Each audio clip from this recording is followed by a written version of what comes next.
y eso lo decía Lucas. Lucas en el capítulo 8 habla de la autoridad de Jesús, de que los vientos y el mar le obedecían. Y se preguntaban, ¿quién es este? ¿Por qué el mediador? La respuesta a esa pregunta es bien interesante y bien determinante, porque en cuanto al destino de cada persona, de hecho, fue el mismo Jesús quien hizo esa pregunta a sus discípulos más cercanos. Y cuando Pedro habló y le dio la respuesta, esa respuesta que era acertada, Jesús dijo que la naturaleza humana no es capaz de dar esa respuesta, a menos que sea revelada de lo alto. Es decir, Pedro tenía una revelación especial y entendía. Entonces, ¿quién es nuestro Salvador? Hay un texto en la Biblia que responde esto y lo podemos ver en Génesis al principio. Dice que en el principio creó Dios. Primero hay que leer Juan 1:1, que en el principio era el verbo y que todo había hecho y fue hecho por medio de él. Y entender esa grandeza para poder decir y poder tener ese discernimiento de que él es único y lo hace único, que es el verbo hecho hombre. Y bueno, entender también algo bien interesante, que es quién es Jesús. Si todavía hay algo más grande que pueda hacer Jesús, por supuesto que sí. Obviamente, los sacrificios, la bendición, las misericordias, las bondades, todo lo que recibimos de nuestro Padre Celestial es único, es grandioso, es maravilloso, es especial, todo. Pero aún podemos preguntar si hay algo más grande que pueda hacer. Por supuesto que sí, siempre. Porque haciendo esta declaración de nuestro Salvador y entender que nuestro mediador es único, también nos da ese entendimiento de saber que Él hace todo lo que sea, porque ni el cielo, ni la tierra, ni todo lo que está debajo de Él puede hacer otra cosa sino la maravilla de ser y estar y existir. Entonces, nuestro Padre Celestial Él es único. Y, por supuesto, esa grandeza como mediador nos da ese entendimiento de saber que es 100% Dios. Y bueno, las religiones hacen un montón de cosas, a veces dañan, porque nos hacen idealizar personas y nos hacen colocarlas en posiciones de Dios y nos hace ser idólatras. Y por eso la palabra no se equivoca cuando dice que hagamos las cosas como para Dios, no como para los hombres. Y bueno, hay una palabra que es bien fuerte en la Biblia que dice, maldito el hombre que confía en el hombre. Y ojo, aquí busquemos contexto y también entendamos por qué. Pero cuando entendemos y sabemos que debemos confiar en solo Dios, en solo Jesús, en su Espíritu, podemos dar esa connotación de Dios al único que merece honra y gloria. Entonces, para nuestro Salvador, que es el único que cumple el rol de mediador, tiene que ser y entender que es el verdadero Dios y un verdadero hombre, es decir, 100% Dios, 100% hombre. Y en esta lección nos vamos a enfocar en esa naturaleza divina de Jesús como hijo de Dios. Primero de Timoteo 3:16 dice, indiscutiblemente grande es el misterio de la piedad. Dios fue manifestado en la carne, justificado en el espíritu, visto de los ángeles, predicado a los gentiles, creído en el mundo y recibido arriba en gloria. Y cuando vemos este texto de Timoteo en el capítulo 3, podemos entender que hay un tanto de humillación del Hijo del Hombre en su descenso, en su ascenso, hay exaltación, hay glorificación, porque habla de que se manifestó en carne, fue justificado por el Espíritu, visto por los ángeles, predicó a los gentiles, creído en el mundo y recibido arriba en gloria. Y eso habla de su encarnación, que sería simiente de la mujer, es decir, que nacería de una mujer, hasta su crucifixión, habiendo y entendiendo que aplastaría la cabeza de la serpiente. Eso lo dice Colosenses 2. Así que lo que anunció en el Edén, Dios comenzó a cumplirse en Belén, cuando el verbo se hizo hombre, es decir, vimos en Génesis 1, el verbo es hombre, y vimos en Colosenses cómo se cumple esta declaración. Y en la muerte y la resurrección de Jesús vemos cómo consumado fue en esta declaración. Y bueno, los que sabemos y hemos conocido la historia de Jesús, vemos que después de haberse humillado hasta donde no era posible más humillarse, después de sufrir, de lacerarlo, de fracturarlo, de golpearlo, de hacerle todo lo que se hizo, sufriendo la muerte. Y ojo, esta muerte del maldito, y esta palabra es súper fuerte, pero cuando nosotros vemos el contexto o entendemos lo que significaba la cruz, por eso es que, no sé ustedes, pero yo particularmente no uso cruces, porque la cruz en ese tiempo era sinónimo de maldición. Lo que pasaba en la cruz era la consecuencia de lo peor, de lo más bajo, de lo más vil. Por eso a Jesús lo crucificaron en cruz. Entonces, el significado de la cruz en ese tiempo era lo más vil, lo maldito. Ahí se consumía el pecado, la destrucción. Por eso a Jesús lo condenan en cruz y lo crucifican. Entonces, cuando vemos y entendemos esta consecuencia o esto que pasó con Jesús, entonces aquí podemos entender desde lo más profundo esa exaltación hasta lo sumo, hasta haberse recibido, como dice Timoteo, arriba en gloria. Como se nos revela también en Apocalipsis. Cuando leemos Apocalipsis 5, aquí podemos también ver.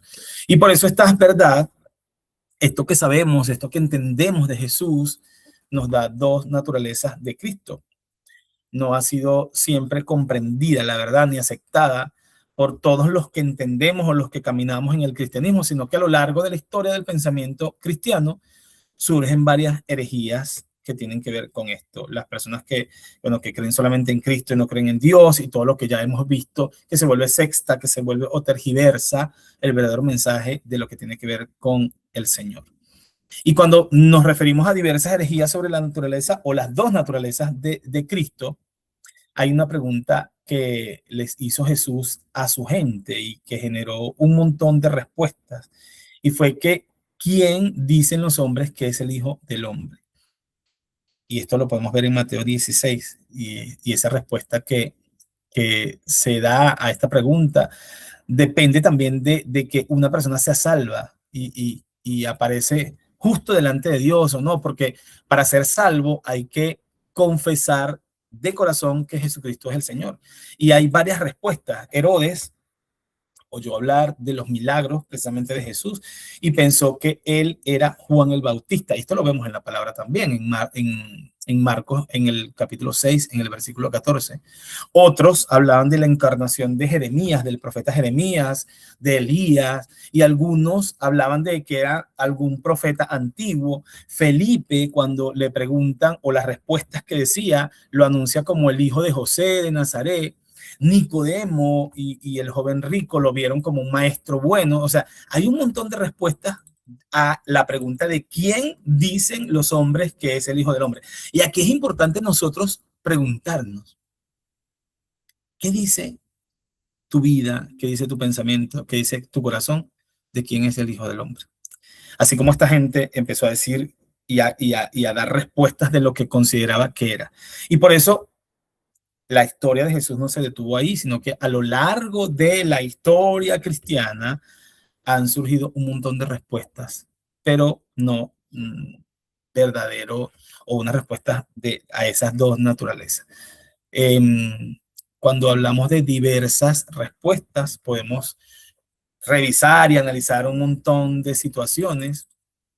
Hay sinónimos o corrientes de significados que hablan de que Jesús era verdadero hombre, pero no era verdaderamente Dios. Y esto es definitivamente una herejía. Cuando hay corrientes que dicen que era verdaderamente Dios, pero que no había tomado una verdadera naturaleza humana, y esto habla del gnosticismo. Hay también corrientes que hablan de que dos naturalezas de Dios, una naturaleza humana había sido absorbida por la divina, y esto lo habla el monofisismo. Hay una corriente que habla de que estas dos naturalezas eran dos personas diferentes, que uno era el hijo de Dios y el otro era hijo de María, es decir, que no tenían nada que ver con el Salvador. que Cristo tomó un cuerpo humano, pero que su alma era divina. Con eso se niega, obviamente, su eterna encarnación, es decir, que nació para este propósito. Y hay un montón de corrientes que tergiversan la verdadera naturaleza de Jesús.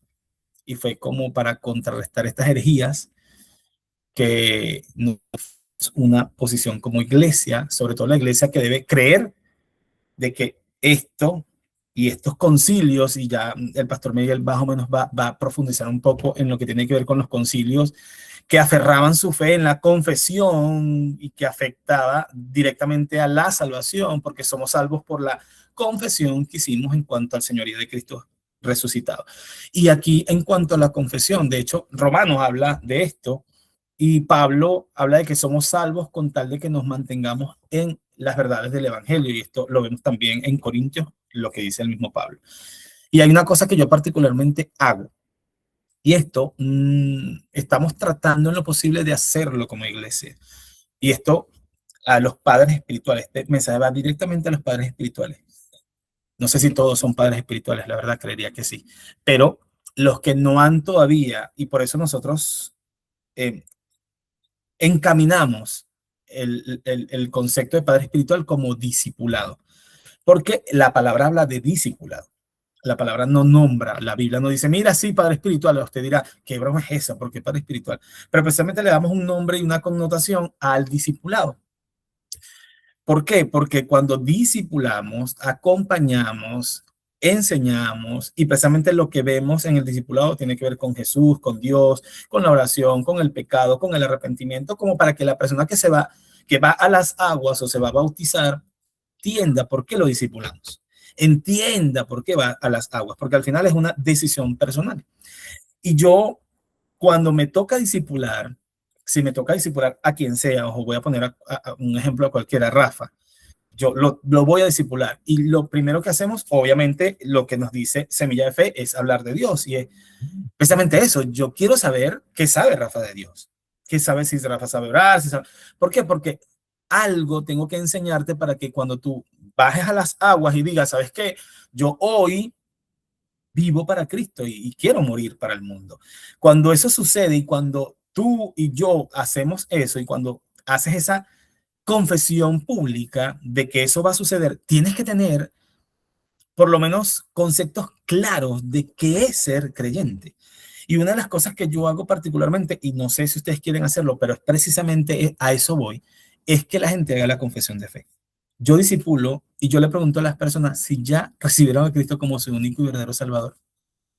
Porque si tú no sabes, o si tú te vas a bautizar y no has hecho esto, yo particularmente digo, yo necesito estar seguro de que esta persona, de que Rafa confesó a Cristo en su corazón. Y cuando hacemos estas preguntas, muchas de las personas que me ha tocado discipular no tienen ni idea de qué es hacer la confesión de fe. Por eso es que nosotros como padres espirituales, como discipuladores, debemos no dejar cabos sueltos, que la gente pueda entender cuál es la naturaleza divina de Jesús y por qué somos salvos, qué tiene que ver, qué significa ser salvos. Y precisamente es eso, esta confesión de fe, aferrarse a esa confesión, me da seguridad de que esa confesión que hice de Jesús me mantiene salvo en el verdadero evangelio de Jesús. Entonces, por ahí le dejo ese tips, esa perlita a los padres espirituales. Pastor Miguel. Gracias, Pastor.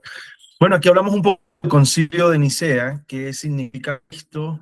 El Concilio de Nicea nace a través de un conflicto, como lo hemos estado hablando en la iglesia. El conflicto creó una incomodidad y esta incomodidad creó a que se generara un concilio en Nicea. Estamos hablando más o menos de entre el año 250 a 340 por allí, después de Cristo. Entonces resulta que Arrio, un obispo anciano, que bueno, que estaba en Egipto, comenzó a enseñar algunas cosas con respecto a esto, y una de las cosas que empezó a enseñar es lo que el pastor Gomar acaba de mencionar, y es que comenzó a enseñar que Jesús es hijo, pero no es eterno. ¿Qué quiere decir con esto? Que el Dios Padre es único, supremo, pero llegó a la conclusión que Jesús no. Quiso decir que un tiempo en donde Jesús no existía, sino solamente existía el Padre. Entonces Jesús es el ser creado más importante de Dios, pero no es Dios. No sería eterno, tampoco sería creado por el Padre antes de la creación, sino más bien después, que es superior a todas las criaturas, pero seguiría siendo una criatura y no tendría la misma naturaleza divina del Padre. Y esto ya vemos que ahí ya estamos hablando de una herejía realmente. Entonces, en este primer concilio de Nicea, fue convocado por un emperador que, bueno, hizo esto para que aclarara las dudas y aclarara todo lo que estaba pasando, porque realmente estaba creando controversias, conflictos. Y este fue Constantino, quien llamó a este concilio para que los obispos aclararan qué es lo que estaba pasando. Y ellos se basaron en varios escritos que ya tenían en ese tiempo, porque recuerden que ya comenzó el evangelio a multiplicarse y alcanzó varias cartas poder reproducirse. Entre esos se basaron en el libro de Juan 1:1, donde dice: el principio era el verbo y el verbo era con Dios y el verbo era Dios. Ya eso lo hemos visto. ¿Cuál es el error en el que cae el arrianismo? Porque así se llamó al movimiento de que creó este obispo, y el error en el que cae es en creer en monoteísmo, sin un solo Dios, pero en una unicidad, o sea, único Dios. Recuerda que lo vimos más atrás. Yo creo que estos digamos que conceptos algunas veces nos pueden confundir un poco, pero es bueno volverlos a recordar. Y cuando hablamos de esto, hablamos de que son personas que no creen en la triunidad o triunidad, sino en el unitarismo. ¿Qué quiere decir esto? Que solamente creen que hay un solo Dios y que puede ser solamente el Padre o solamente el Hijo. Algunos creen solo en Jesús y otros creen solamente en el Padre. El arrianismo creía en eso. Y ahí tenemos el primer credo. Cuando hablamos de credo, hablamos de ese creo. Entonces, en conclusión, lo tenemos allí en su guía y ahí es donde sale: creemos en un solo Señor, Hijo único de Dios, Dios de Dios, luz de luz, Dios verdadero de Dios verdadero. Engendrado, no creado. ¿Vieron? Aclaran bien allí en ese credo: engendrado, no creado, de la misma naturaleza que el Padre, por quien todo fue hecho, que por nosotros los seres humanos y por nuestra salvación bajó del cielo. Entonces, en ese concilio, la frase clave ahí: el Hijo es de la misma sustancia del Padre, de la misma engendrado, o sea, de la misma naturaleza. Y allí eso como que ya cerró la controversia de que si fue creado antes o fue creado después. No, entendemos que el Hijo es de la misma sustancia del Padre. Y no como ellos afirmaban, que no era allí. Lamentablemente la controversia no quedó allí, aunque el concilio de Nicea condenó el arrianismo. La discusión continuó durante décadas. Es más, pueden googlear qué es decir arrianismo y lo van a conseguir. Hay bastante historia con respecto a esto, y el arrianismo fue una corriente, bueno, que creó un conflicto y hasta división. La pregunta de Arrio, sacerdote, sigue siendo relevante: ¿quién es realmente Jesús? Y es lo que estamos hablando. ¿De qué estamos hablando hoy? Hoy estamos hablando, dentro del aspecto técnico teológico, de soteriología. Cuando usted escucha la palabra soteriología, pues no sé qué puede pensar, pero parece algo raro, ¿verdad? Pero cuando hablamos de esto, hablamos de que viene una palabra compuesta del griego, y es soter, que es salvador, y lo que es todo lo que es guía o lo que venga de ese aspecto es de esa enseñanza, así como la teología, escatología. Entonces estamos hablando hoy de soteriología, o más fácil, en un contexto más actual, de cristología. Y cuando hablamos de cristología, hablamos de esto, de quién es el Salvador y por qué es el Salvador.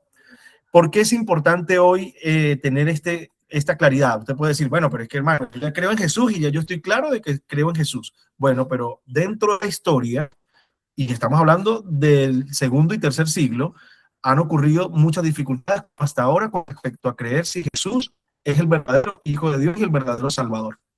Entonces, esa pregunta que Arroa, si ¿quién es realmente Jesús? Es lo que estamos respondiendo.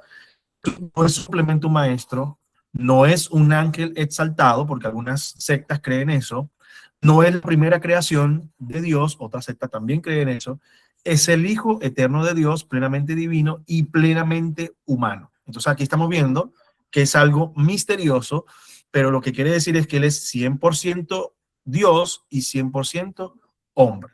El primer concilio de Nicea eso intenta resolver. Ahora, tenemos otro concilio.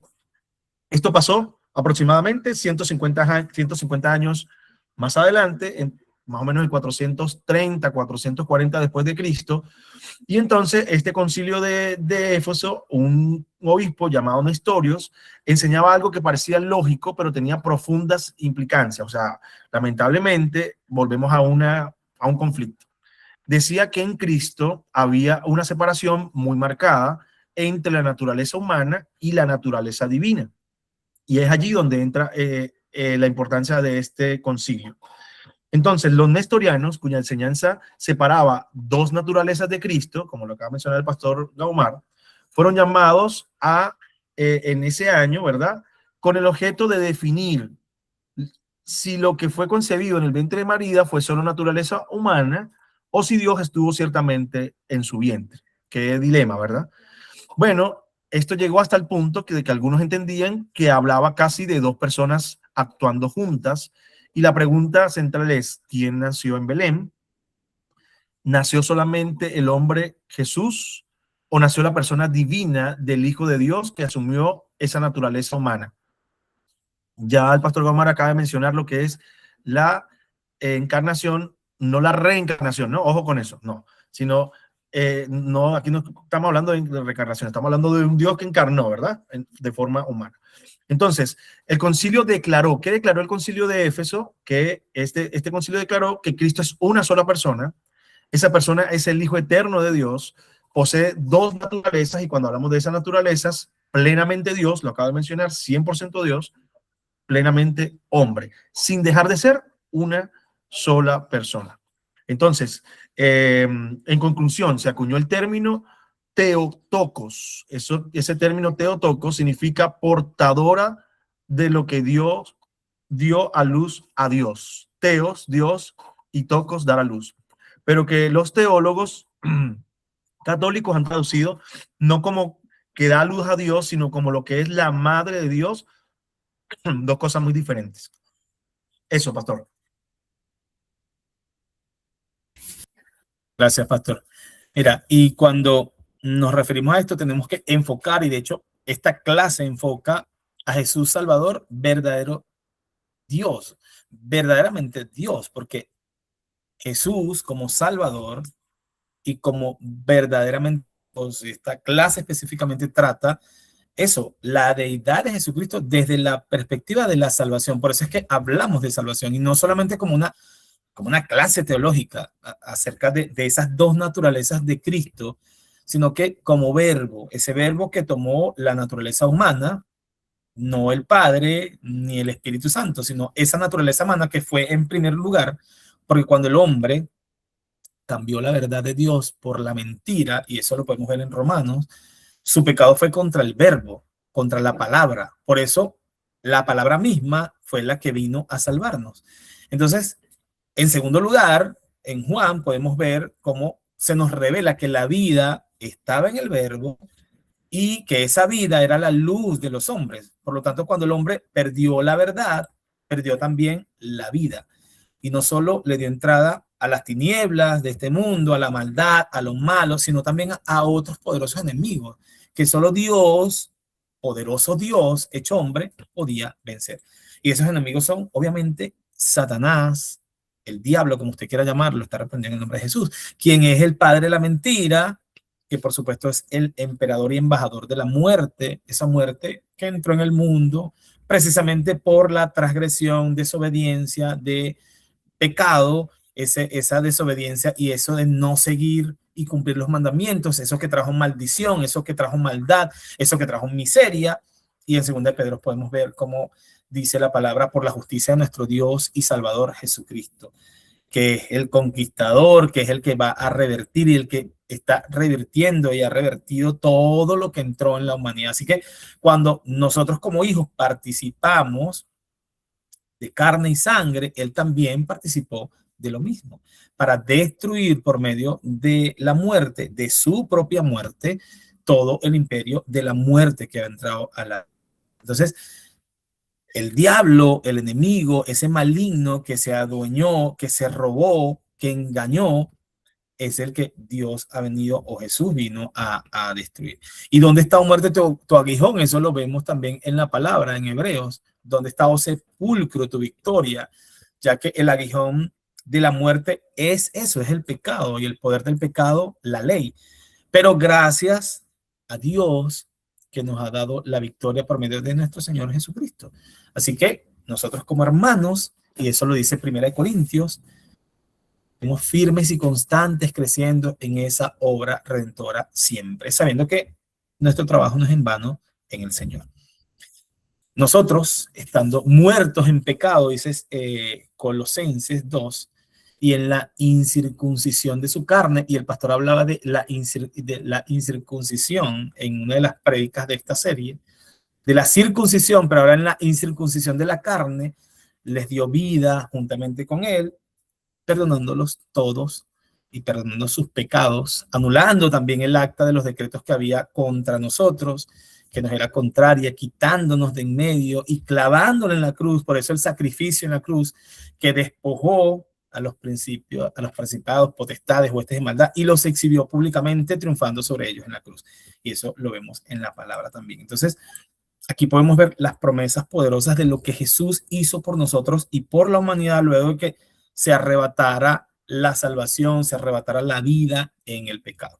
Y el verbo, este verbo hecho carne, es por supuesto la imagen de Dios invisible y progenitor de toda creación, protagonista de toda creación, porque en él fueron creadas todas las cosas, lo que hay en los cielos, lo que hay en la tierra, lo que es visible, lo que es invisible, y esto lo escuchamos en canciones y lo leemos en la palabra, sean tronos, sean dominios, sean principados, sean potestades, sea todo, absolutamente todo lo creado por medio de él y para él. Y él es el antes en todas las cosas y todas las cosas en él subsisten. Y él es la cabeza del cuerpo de la iglesia. En el principio, el primogénito de entre los muertos, para que en todo lo que tenga preeminencia, para cuando agradó al Padre que en él habitase toda plenitud y por medio de él reconciliar, por supuesto, todas las cosas. Así que lo que está en la tierra, todo lo que está en los cielos, haciendo la paz mediante la sangre de la cruz. Y nosotros también, dice la palabra en Colosenses, en otro tiempo éramos extraños y enemigos de nuestra mente, haciendo malas obras. Ahora nos ha reconciliado en su cuerpo de carne por medio de la muerte para presentarnos santos y sin manchas e irreprensibles delante de él. Y cuando vemos esto y cuando hablamos de esto, simplemente debemos entender que esa deidad de Jesús, esa deidad de Jesucristo no es doctrina, una doctrina secundaria, simplemente no es simplemente una religión, es el corazón del evangelio, porque si Jesús es solamente un hombre, su muerte tendría un alcance limitado. Por eso es que hablamos de la deidad y el poder de Jesús en la salvación. Pero si Jesús es Dios hecho carne, ese sacrificio tiene poder suficiente para salvar a toda la humanidad. Entonces debemos entender y comprender que la salvación es posible porque Jesucristo es verdaderamente Dios y que toda la obra redentora descansa sobre su naturaleza divina. Porque créanme, muchachos, solo Dios puede salvarnos. Isaías en la palabra, Isaías en el capítulo 43 habla de que yo, Jehová, y fuera de mí no hay quien salve. Desde el Antiguo Testamento Dios hace esta declaración que él es el único salvador. Y esa salvación nunca se presenta como una obra humana.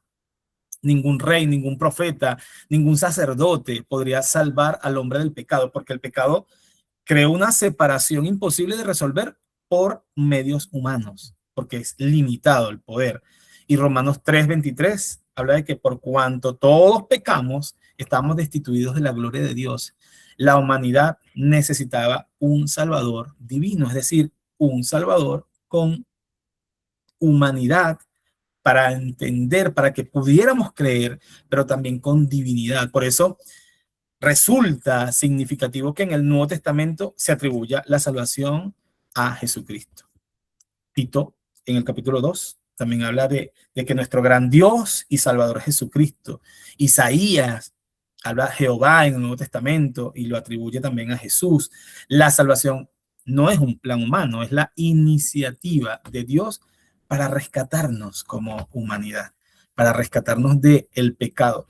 Si solo Dios salva, ¿qué implica que Jesús sea llamado Salvador? Y es una pregunta que debemos hacernos, porque este sacrificio de Jesús de salvación definitivamente no tenía que ver con una idea humana, no era una idea limitada, sino que era una idea poderosa y divina, porque solo Dios podía pagar una deuda tan grande. Todo eso que nosotros vemos y hemos podido entender y estudiar de parte de Dios, y como dice 1 Timoteo en el capítulo 2, porque hay un solo Dios, un solo mediador entre los hombres y Dios, Jesucristo, hombre. Y el problema del pecado no era simplemente moral, era una ofensa a Dios infinito y santo. Y esa justicia divina, esa justicia poderosa, exigía, por supuesto, un gran pago, un pago perfecto. Y ningún ser humano podía ofrecer un sacrificio suficiente porque todos estábamos contaminados por el pecado, porque había una brecha de pecado, había entrado algo bien poderoso que no era un hombre particular que iba a poder hacerlo. Santo, inocente, sin mancha, apartado de los pecadores. Eso era Jesús. Jesús pudo ofrecer su vida completamente porque era completamente santo. Y además de eso, ese sacrificio tenía un valor infinito. ¿Y por qué infinito? Porque el mismo Jesús tenía también esa cualidad divina. Solo un Dios eterno podía ofrecer ese sacrificio eterno. Entonces, la cruz tenía ese valor porque quien murió en ella era el Hijo eterno de Dios. El mismo Dios fue el que vino a buscarnos como pecadores, a salvarnos por ser pecadores. El Verbo hecho carne que habita en nosotros. Saben, el evangelio, el cristianismo, nos enseña que Dios envió solamente a un representante, que envió solamente a alguien. Bueno, listo, voy a mandar a este para... No, lo poderoso del evangelio es que Dios vino personalmente, convertido y transformado en hombre. El verbo hecho Dios, porque Juan de hecho habla de que aquel verbo fue hecho carne, y la encarnación que mencionamos es la demostración suprema de ese amor divino. Dios no veía como espectador nuestra condición desde lejos. Mira, aquella gente pecadora, no. Entró a nuestra historia, caminó entre nosotros, sufrió con nosotros, murió por nosotros. Nuestra salvación no es la historia de hombres buscando a Dios, es la historia de Dios buscándonos a nosotros como hombres. Entonces, eso debemos valorarlo, porque Jesús demostró su deidad en su obra salvadora. De hecho, Marcos habla de que ¿quién puede perdonar pecados si no solo Dios? Durante el ministerio de Jesús hizo muchas acciones exclusivas de Dios. Perdonó pecados y decía, tus pecados te son perdonados. La gente, los líderes religiosos decían, ¿qué es esto? Pero también entendían perfectamente la implicación, porque solo un Dios podía perdonar pecados. Jesús dio vida eterna. Yo les doy vida eterna, decía Juan. Ningún profeta habló así. Los profetas señalaban el camino, los profetas enseñaban el camino, los profetas hablaban del camino. Jesús es el camino. Entonces, cuando hablamos de Jesús como Salvador, debemos entender que también recibimos adoración de parte de Jesús. Dice Mateo, verdaderamente eres hijo de Dios. Y Jesús aceptaba la adoración porque era digno de adoración. Tenía también autoridad sobre la muerte. Por eso tenía que ser un Dios hecho carne. Yo soy la resurrección y la vida. No dijo, yo enseño sobre la resurrección. Yo les voy a dar el camino, la resurrección. No, dijo, yo soy la resurrección. Es decir, las obras salvadoras de Jesús revelan quién era. Es decir, un Dios. El verdaderamente Dios. No un Dios específico, un Dios con D minúscula. No, era verdaderamente Dios. Y esa resurrección confirmó que Jesús es Dios.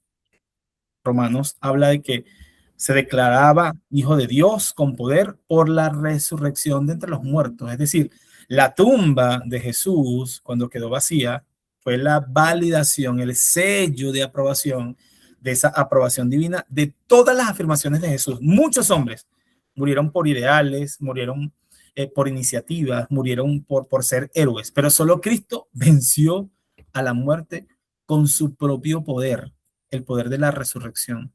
Y esa resurrección demostraba, muchachos, que ese sacrificio primero fue aceptado, que el pecado fue vencido, que la muerte fue derrotada y que Jesús es quien afirma ser. Si Cristo no resucitaba, entonces no había salvación, pero porque resucitó, la salvación es una realidad en nuestra vida.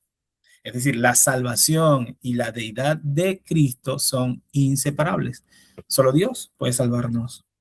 Jesús es nuestro Salvador. Por lo tanto, Jesús es Dios.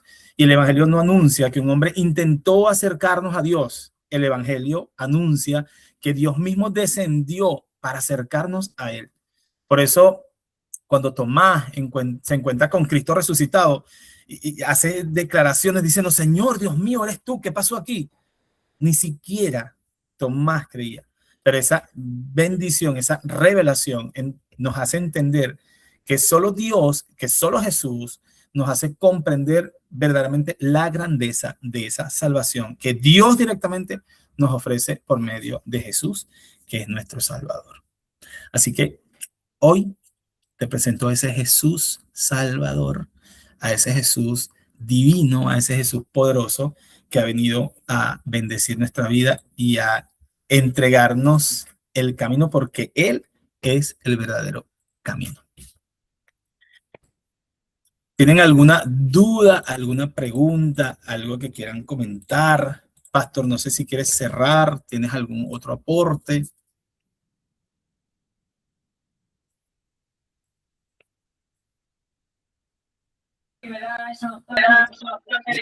Consulta. ¿En qué versículo puedo encontrar palabras sobre la resurrección? Sobre la resurrección de Jesús. Sí. Si quieres te los compartimos ahí, los vamos a pasar en el grupo. Yo sé para que los tengas ahí, donde habla de Jesús y la resurrección, y puedas irte a la palabra también y ver. De hecho, al final de su guía, también tiene citas bíblicas que hablan precisamente del principio, hablan de Jesús, de cuando habló con Abraham, habla también cuando habla del gran yo soy, de la plenitud y la deidad. Todas estas citas bíblicas que encuentran al final de su guía demuestran y prueban la divinidad de Jesucristo. Y adicional a eso, nosotros te vamos a compartir, o les vamos a compartir, donde puedes encontrar que habla de la resurrección específicamente y puedas desarrollar ahí el entendimiento en cuanto a la resurrección. Sí, realmente el final de los evangelios, casi todos los evangelios hablan de la resurrección, y el principio del libro de los Hechos también puedes encontrar donde los ángeles se acercan y le dicen a quién están esperando, buscando. Entonces ahí en el final de los evangelios lo pueden ver. Bueno, creo que esta clase es algo, la hemos hecho algo corta, sin embargo, porque ya hemos tocado esto anteriormente y sabemos que las personas que están acá han aceptado y creen en Jesús como su Salvador. ¿Verdad que sí? ¿Hay alguien que no? Levante la mano. Ah, bueno. Qué bueno. Si no, lo íbamos a devolver para padres espirituales. No, pero fuera de broma, lo hemos aceptado. Hoy lo que le dimos fue ese fundamento, ¿no? Importante esto, que recuerden que dentro de nuestros lineamientos, como fe, o sea, hemos hablado mucho de fe en la iglesia, hablamos de una fe activa, una fe que trasciende, una fe renovada, hablamos de una fe bueno, que se debe de accionar. Sin embargo, nosotros iniciamos con una fe heredada, una fe que adquirimos, y muchos de nosotros venimos del movimiento de la Iglesia Católica. Y es por eso que hoy le damos un fundamento a esto. ¿Qué quiere decir? Que María le dio autoridad a Jesús y al Dios, y por eso oramos a María para que a través de... No. Sabemos lo que acabamos de leer en el credo de Éfeso, y es que el Theotokos es que ella es la madre de Dios, sin embargo, la divinidad de Dios, de Jesús, es algo que es de Dios. Por eso hay respaldos bíblicos donde lo afirman, y por eso creemos que Jesús es el Salvador. El pastor Gaumar decía algo muy importante que quizás no habíamos analizado, y es que por esa razón es que vino la verdad, por eso es que vino Jesús, porque en el principio de la creación, quien fue, digamos, retado en el sentido de desafío, fue la verdad. Cuando el Señor le habla de la verdad, le dice que no coman, y la serpiente les engaña, le dice no, sino que más bien ustedes serán como Dios. Entonces ahí lo que hizo fue atacar a la verdad de Dios. Y la verdad es Jesús. Y por eso Jesús es nuestro Salvador. Así que, y no sé si algún día, en algún momento de su vida, ustedes se preguntaron eso: ¿y por qué fue Jesús? ¿Y por qué no el Espíritu Santo? ¿Y por qué no el Padre? Hay respuesta. Jesús, que él defiende, además de defender, vino a cerrar ese ciclo en contra de la verdad. Y nosotros sabemos que la palabra del Señor dice que el padre de mentiras es Satanás, y a veces es quien siempre sigue ministrándonos con las influencias. Ahora, Jesús es el Salvador. Creo que esto nos sigue hablando muchísimo de actualidad. Que o sea, que necesitemos más concilios para poder llegar a estos acuerdos, pero creo que el de Nicea y el de Éfeso nos deja bastante claro qué decidieron estos ancianos y obispos respecto a lo que se creía de Jesús, y tenemos claro, hay una actualidad que en quién es Jesús, pero se sigue confundiendo, ¿verdad? En el sentido de que a veces creemos en un Jesús crucificado en un madero puesto detrás de la puerta de nuestra casa. A veces creemos que en ese Jesús que simplemente es un Jesús que es Salvador, pero eso no es para mí porque, bueno, yo creo en tantas cosas y en otras cosas que no encaja Jesús ahí. Así que bueno, yo tengo mis propias creencias en cuanto a esto. Nosotros como iglesia, yo sé que todos ustedes también están de acuerdo conmigo, creemos que es el nombre sobre todo nombre, y que ante él se doblará toda, ya Señor de señores, Rey de reyes, Alfa y Omega, principio y fin, santo, santo, santo, el que tiene su espada desenvainada, como lo dice Apocalipsis, y en él, en su vestidura, está escrito santo, santo, santo, el Cordero inmolado de Dios. Eso les aseguro que todos los que estamos aquí creemos eso. Ese es el fundamento que queríamos darle. ¿Por qué? Si algún día alguien viene a preguntarle, ¿por qué creen que Jesús es el Salvador? Bueno, ya tienen todo este fundamento, todo esto que creó un conflicto en los siglos segundo, tercero y por allá a mediados del cuarto. Aún aunque sigue siendo un conflicto, nosotros hoy tenemos las bases históricas y el contexto bíblico donde nos habla que Jesús es el Salvador, y creemos en eso en nuestra vida firmemente. Amén. Sí, y algo interesante o una pregunta que ni siquiera es una pregunta que nosotros podamos hacerla por esta clase, es pensar que no solamente es creer que Jesús existió, ni siquiera creer que Jesús murió en la cruz. La pregunta retadora, desafiante, debería ser que si hemos reconocido que el Salvador que murió por ti es el mismo Dios eterno que te creó y que hoy te llama a seguirle. Esa tiene que ser la pregunta. Porque hemos leído la Biblia y sabemos historias de que, bueno, Jesús existió, Jesús murió. Pero has entendido que el Salvador que murió por ti es el mismo Dios eterno que también te creó y que también te llama a seguirle. Porque solo cuando entendemos, muchachos, quién es Jesús, comprendemos verdaderamente la grandeza de la salvación que nos ofrece. Solamente cuando entendemos quién es Jesús. Y eso tiene que llamarnos a reflexionar. Cuando creo verdaderamente quién es Jesús, mi Salvador, entiendo la grandeza y el poder de la salvación que me ofrece. Y hay una frase que dice mucho Julio: nosotros damos la salvación por baja, por económica, demasiado barata. O sea, ¿sabes lo que hizo Jesús en la cruz por ti y por mí? Eso vale, eso es demasiado costoso. Y a veces la damos por sentado, o sea, no le damos el valor correcto y poderoso que tiene la salvación. Y cuando entendemos el poder y la grandeza y lo costoso de la salvación, es ahí cuando podemos comprender que esa grandeza de la salvación es un tesoro precioso que Dios me ofreció. Entregar a su Hijo por ti, por mí, para morir en la cruz y hacerse maldito, consumido a lo sumo. ¿Listo? ¿Alguna pregunta, algún aporte, algo que quieran preguntar? O podemos preguntar nosotros también aquí.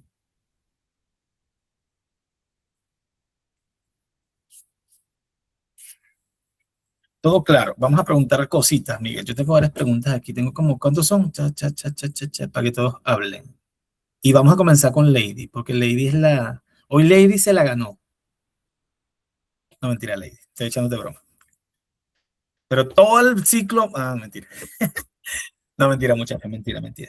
Bueno, pastor, cerramos en oración. Ahí les vamos a pasar el plan de evaluación con las clases y las fechas correctas. Vamos ahí hasta pendiente de lo del ensayo. Y bueno, cualquier duda que tengan, Jocelyn, nos llevamos por ahí tu requerimiento de la resurrección, lo pasamos por el grupo. Vamos a pedir a nuestra hermana Eymar que ore para despedirnos. Eymar, te la ganaste porque es la única que tiene la cámara apagada. Hola. Bueno, no tengo problema. Espera, que estoy muy cerca de mi hermana. Ve tú que...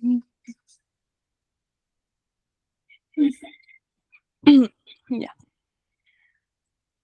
Señor Padre, te damos gracias, Señor, gracias, no solo por estar todos reunidos aquí, sino porque tú le das la sabiduría a estos facilitadores que nos enseñen, que le das que le diste, Señor, la sabiduría para que nosotros ahora pudiéramos aprender más de ti, pudiéramos tener seguridad en tu palabra, Padre, y que nosotros no solo estemos aprendiendo, sino nos estemos enamorando más de ti, conociendo más de ti y siendo más fieles contigo, Señor. Te pedimos perdón porque cometemos muchos errores, pero te pedimos que en estas clases nos ayudes a ser más fieles, Señor, a ser más constantes y a tenerte presente más días de nuestra vida, Señor. También enseñarle a otras personas que no te conocen, a enseñarles de ti, Señor, a enseñarles que hay un Dios que los ama y que los salvó antes de que ellos lo pudieran conocer. Te amamos, Padre, y te damos gracias. Te pedimos que esta sea la primera clase de muchas y que podamos terminar este ciclo de buena manera, amándote aún más y siéndote más fieles, Señor. En el nombre de ti, amado Jesús, amén, amén y amén. Amén, Eymar, gracias. Qué linda oración. Bueno, vamos a tomar la foto. Así que prepárense. Hasta que yo no diga 3, usted no deja de posar, ¿vale? Voy. No sé si Andrea está congelada o qué, pero no se ve, por si acaso. Es que se le apagó el celular. Ah, ok. Sino que se venga para donde estás tú, y se ponen juntas, así que eso. Así las distinguimos, ¿viste? Una pelo liso es Andrea y la pelo enrollado es Eymar. Voy. 1, 2 y 3. Listo, mi gente querida. Dios me los cuide. Amén. Estén muy bien. Descansen. Mañana llueve, se cuidan. Feliz noche, que descansen. Chao, chao. Chao.